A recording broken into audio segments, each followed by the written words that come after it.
How do you know if your business leader truly doesn't care about you or if they just don't realize the unwritten rules of work are hurting you? In this video, I'm going to share an excerpt from a book I'm reading on social dominance and its beliefs about social class mobility and poverty. I'm Dr. Anna Kalschmidt. I'm an industrial organizational psychologist, and I research the unwritten rules of work for people from working class backgrounds. I'm writing a book on all of the unwritten rules my work has discovered, and one of them is on hierarchy. So I reached out to our favorite moose to ask about his favorite books. I'll tag him in the captions. And he recommended this free book online by another psychologist written in 2008. Oops, I had the wrong scale up. So this is the social dominance scale that authoritarian leaders rate high in.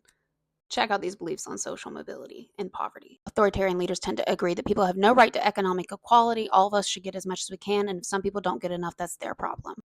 They disagree that everyone should have an equal opportunity for economic success, and those born in poor circumstances should be given extra help to make the playing field level for them. They agree that if the natural forces of supply and demand and power make a few people immensely wealthy and millions of others poor, so be it. They disagree that access programs to higher education, which give people from poor backgrounds extra financial support and counseling while in university, are a good idea. They agree that nobody should get extra help improving his place in society. Everybody should start off with what his family gives him and go from there. They agree there is nothing wrong with the fact that powerful people get better treatment by the law than poor people do. They disagree that since many members of minority groups end up in our jails, we should take strong steps to make sure prejudice plays no role in their treatment in the legal system. They agree that if powerful people can get away with illegal acts because they can afford the best lawyers and because they have friends in high places, so what? It's just natural. They agree that the one person, one vote idea is dumb. People who make bigger contributions to our society should get a lot more votes than those who do nothing.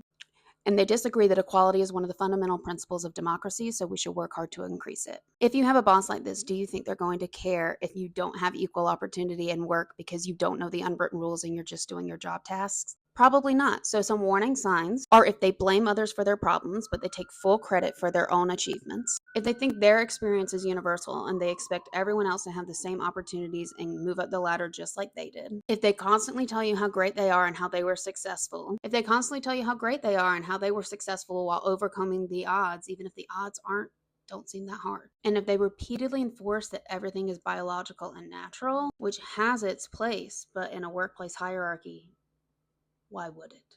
What are some other warning signs that you've seen?